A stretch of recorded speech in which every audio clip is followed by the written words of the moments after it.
Chief minister के चंद्रशेखर राव ने हफ्ते को जिला कलेक्टरों के कॉन्फ्रेंस से खिताब करते हुए नज़्म व नस्क को मजीद फाल और कारगर बनाने की जरूरत पर जोर दिया। उन्होंने मरकज की जानिब से धान की खरीदी से इनकार पर धान को महफूज रखने के इकदाम की हिदायत दी। उन्होंने जिला कलेक्टरों से कहा कि रबी के मौसम में धान की खरीदारी का मराकज कायम न किए जाएं और न ही किसानों से धान खरीदा जाए।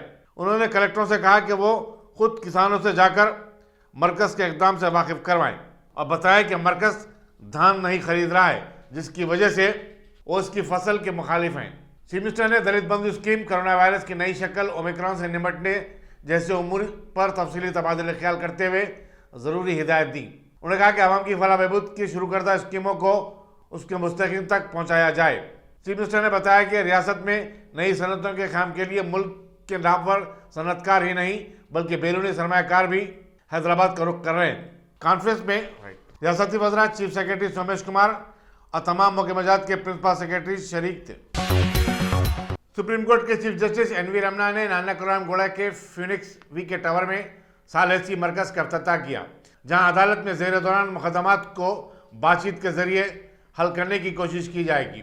सुप्रीम कोर्ट के जजेस जस्टिस के L Nageswara Rao, justice Hema Kohli, Telangana high court के चीफ जस्टिस सतीश चंद्र शर्मा, वज़ीर दाखिला महमूद अली, वज़ीर क़ानून इंदिरा किरण रेड्डी, वज़ीर ज़राअत निरंजन रेड्डी, वज़ीर एक्साइज जी श्रीनिवास गौड़ और दूसरे भी इस मौके पर मौजूद थे। जीएसएमसी का इजलास, जो हफ्ते को दफ्तर बल्दिया टैंकबंड पर मुनक़िद हुआ, काफ़ी गर्मा गर्म रहा। कॉरपोरेटरों ने अवामी मसाइल को जमकर उठाया और इस बात पर जोर दिया कि वो उनको तरजीही असास पर हल करे। मेयर जी विजय लक्ष्मी ने सदारत की। बीजेपी की सरकार ने कचरे की निकासी में जीएसएमसी की नाकामी पर शदीद तनकीद की और फ्री डस्टबिन स्कीम के बाद बताया कि शहर में हर जगह कचरे के अंबार लगे हुए हैं। उन्होंने घर घर कचरा उठाने वाले अमले की जानिब से मनमानी चार्जेस की वसूली का भी इल्ज़ाम आयद किया और कहा कि कचरे की निकासी बल्दिया की जिम्मेदारी है, अवाम की नहीं। टीआरएस और मजलिस की सरकार ने भी कई अवामी मसाइल को उठाए और इनकी यकसुई का मुतालबा किया। मजलिस ने फ्लाईओवर्स के कामों को जल्द से जल्द मुकम्मल करने की अपील की।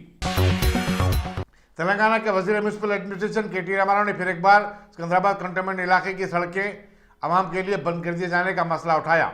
अपने ट्वीट में उन्होंने मरकजी वज़ीर दिफा राजनाथ सिंह से मुतालबा किया कि वो कंटोनमेंट बोर्ड को जीएसएमसी में जम कर दें, क्योंकि बोर्ड आवाम को बुनियादी सहूलतें फराहम करने से कासिर है। उन्होंने मरकजी ममलिकती वज़ीर दिफा अजीत भट्ट की लाजमी पर भी हैरत का इजहार किया और कहा कि अजय भट्ट कहते हैं कि कंटोनमेंट की सिर्फ 2 सड़कें आवाम के लिए बंद की गई हैं, जबकि हकीकत यह है कि 21 सड़कें बंद कर दी गई हैं।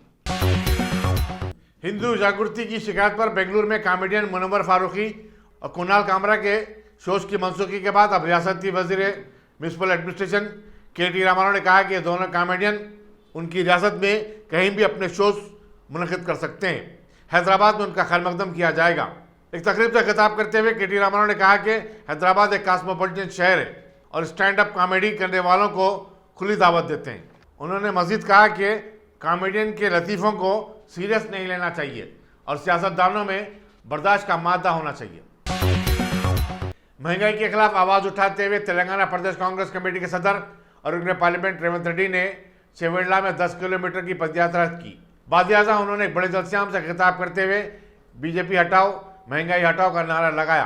उन्होंने कहा कि मरकज और रियासती हुकूमत दोनों बढ़ती हुई महंगाई के लिए जिम्मेदार हैं। मरकज ने पेट्रोल और डीजल टैक्स में मामूली कमी की, लेकिन रियासती हुकूमत वैट में कमी करने से साफ इनकार कर रही है। उन्होंने कहा कि 2023 में टीआरएस हुकूमत के जवाल से मुखालिफ गरीब हुकूमतें इक़्तिदार से महरूम होती चली जाएंगी। एलबी नगर के रुकन असम्बली और सदनशीन मूसी रिवर डेवलपमेंट अथॉरिटी जी सुधीर रेड्डी ने ग्लेन एंजल्स ग्लोबल हॉस्पिटल में असली एमआरआई मशीन का इफ्तिताह किया। उन्होंने इस मौके पर आवाम से अपील की कि वो ओमिक्रॉन की नई लहर के चलते न सिर्फ मोहतात रहें बल्कि मास्क का इस्तेमाल करें और समाजी फासले को बरकरार रखें। सीईओ डॉक्टर सतविंदर सिंह ने खैर मकदम किया और बताया कि दवाखाने में मरीजों के इलाज और मुआलजे के लिए असली आलात और टेक्नोलॉजी का इस्तेमाल किया जा रहा है। अजीमतर हैदराबाद में तकरीबन एक दहाके के बाद कड़ाके की सर्दी रिकॉर्ड की जा रही है। हफ्ते की अवलिन सातों में पटनचेरू और दूसरे नवाई इलाकों में 8.4 डिग्री सर्दी रिकॉर्ड की गई। शाम के आगाज के साथ ही सर्दी शुरू होने के सबब बाजार जल्द ही सुनसान हो जा रहे हैं। शादी ब्याह की तकारीब पर भी उसका काफ़ी असर पड़ा है। मेहमान लीफ से पहले ही घरों को वापस हो रहे हैं। मजमूई तौर पर शहर में दर्ज हरारत 12 डिग्री है। महकमा मौसमियात ने बताया कि आने वाले दिनों में दर्ज हरारत में मजीद कमी आ सकती है। महकमे ने हैदराबाद के लिए 21 दिसंबर तक येलो अलर्ट जारी किया है। तेलंगाना के बेशतर अजला में भी रात और फिर सुबह के अव्वलीन सातों में ज़बरदस्त सर्दी महसूस की जा रही है। संगारेड्डी में सबसे कम 6.5 डिग्री सर्दी रिकॉर्ड की गई।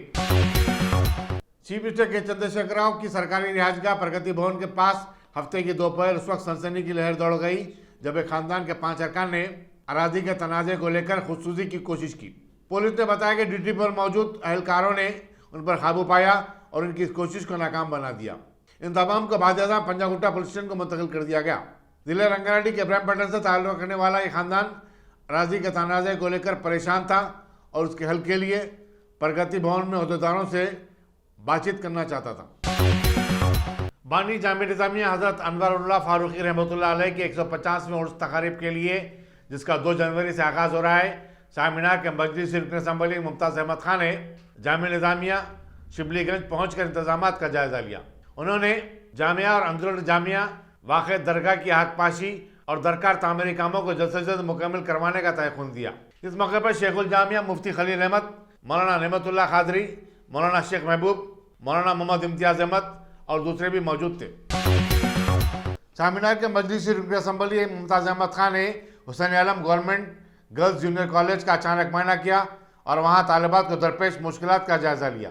उन्होंने बल्दी और बरखी बोर्ड के अहदेदारों को कॉलेज के अहाते में नए बैतुल खलाएँ तामीर करने, सीढ़ियों की मरम्मत और स्ट्रीट लाइट्स लगाने की हिदायत दी। मुमताज़ अहमद खान ने कॉलेज के प्रिंसिपल सैयद अब्दुल हमीद, लेक्चरर्स और तालिबात से भी बातचीत की। उनके हमरा एरिया सभा मेंबर खालिद बिन माजी, बाकर अली खान, मोहम्मद हनीफ और मुज्जू पटेल भी थे। जिले कामारेड्डी के बचकुंडा मंडल में ट्रैफिक के खौफनाक हादसे में 6 अफराद हलाक हो गए। तफसीलात के मुताबिक यह हादसा जगन्नाथपल्ली गेट के करीब उस वक्त पेश आया जब एक एसयूवी खड़ी लारी से टकरा गई। एसयूवी में सवार दीगर 4 अफराद की हालत तशवीशनाक है। महलुकीन में 2 खवातीन और 2 बच्चे भी शामिल हैं, जिनका ताल्लुक हैदराबाद से बताया जाता है। इब्तिदा में पुलिस ने गाड़ी के नंबर से मिली तफसीलात के जरिए कार के मालिक से रब्ता किया, मगर उसने बताया कि 5 साल कबल उसने ये कार किसी को फरोख्त कर दी थी और उसे उसका नाम याद नहीं है। पुलिस ने महलुकीन की शिनाख्त के लिए उनके मोबाइल फ़ोनों से पता चलाने की कोशिश की, लेकिन उनके फ़ोन लॉक पाए गए। बादशाह मालूम हुआ कि महलुकीन का ताल्लुक चादरघाट से है। मलकपेट के मजलिस रुकन असम्बली अहमद बलाला ने चादरघाट में महलुकीन के विरसा से मुलाकात करके ताज़ियत का इज़हार किया। बताया जाता है कि वो निज़ामाबाद के दरगाह में हाजिरी के बाद हैदराबाद वापस हो रहे थे। गच्चीबौली में हैदराबाद सेंट्रल यूनिवर्सिटी के पास हुए खौफनाक हादसे में हलाक हो जाने वाले तमाम 3 अफराद ने शराब पी रखी थी। हादसे में जख्मी जूनियर आर्टिस्ट साहिद सिद्धू ने, जो एक दवाखाने में ज़ेर इलाज है, मीडिया को बताया कि खानगी बैंक का मुलाजिम अब्दुल रहीम और 2 लड़कियां मनासा और एम मनासा ने निफ शब तक उसके घर पर शराब पी।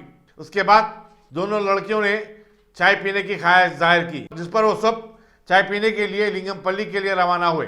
सिद्धू ने बताया कि हादसा तकरीबन रात 3:30 बजे के करीब पेश आया। कार एक डिवाइडर से टकराकर उलट गई थी। हादसा इस कदर खौफनाक था कि दरख्त से टकरा जाने के बाद कार के 2 टुकड़े हो गए। चिकड़पल्ली पुलिस ने दोमुलगुड़े के एक फ्लैट में माह अक्टूबर के दौरान हुई सरखे की वारदात के सिलसिले में 4 अफराद को गिरफ्तार कर लिया है। इनमें खातून नागामनी भी शामिल है, जो कि बोजूगुट्टा मेहदीपट्टनम की रहने वाली है। दीगर मुलजिमीन के नाम जी सुधाकर, मोहम्मद अयूब और मोहम्मद तबरेज बताए जाते हैं। कमिश्नर पुलिस अंजनी कुमार ने मीडिया को बताया कि मुलजिमीन के पास से सरखा किए गए 70 तोले के मुजमला 41 तोले तलाई जेवरात और सोने के बिस्किट बरामद कर लिए गए। Joint commissioner police central zone विश्वा प्रसाद की निगरानी में इंस्पेक्टर संजय कुमार ने अपनी टीम की आनत से ये गिरफ्तारी अमल में लाई। सेंट्रल जोन की पुलिस टास्क फोर्स ने बाबू खान स्टेट बशीरबाग की 7वीं मंजिल से चलाए जाने वाले एक इदारे पर धावा करके जाली तालीमी असनादात का रैकेट बेनकाब किया। कमिश्नर पुलिस अंजनी कुमार ने मीडिया को बताया कि याकूतपुरे का रहने वाला 30 साल सैयद नवीद उर्फ फैसल क्यूबिस ओवरसीज एजुकेशन सर्विस के नाम से इदारा चला रहा था और उसने बैरूनी ममालिक में आला तालीम हासिल करने के ख्वाहिशमंदों को फर्जी असनादात फराहम करता था। वो इसके लिए 50,000 तक 75,000 रुपये वसूल करता था। पुलिस ने उसके साथ काम करने वाले गौलीपुरे के सैयद अवैस अली को भी गिरफ्तार कर लिया है। उनके कब्जे से मुख्तलिफ यूनिवर्सिटियों के 220 जाली असनादात, लैपटॉप और प्रिंटर जब्त किए गए। मुलजिमीन को आगे की कार्रवाई के लिए सैफाबाद पुलिस के हवाले कर दिया गया है। Inspector task force Mohammed Abdul Javed की क़यादत में टास्क फोर्स ने कार्रवाई अंजाम दी।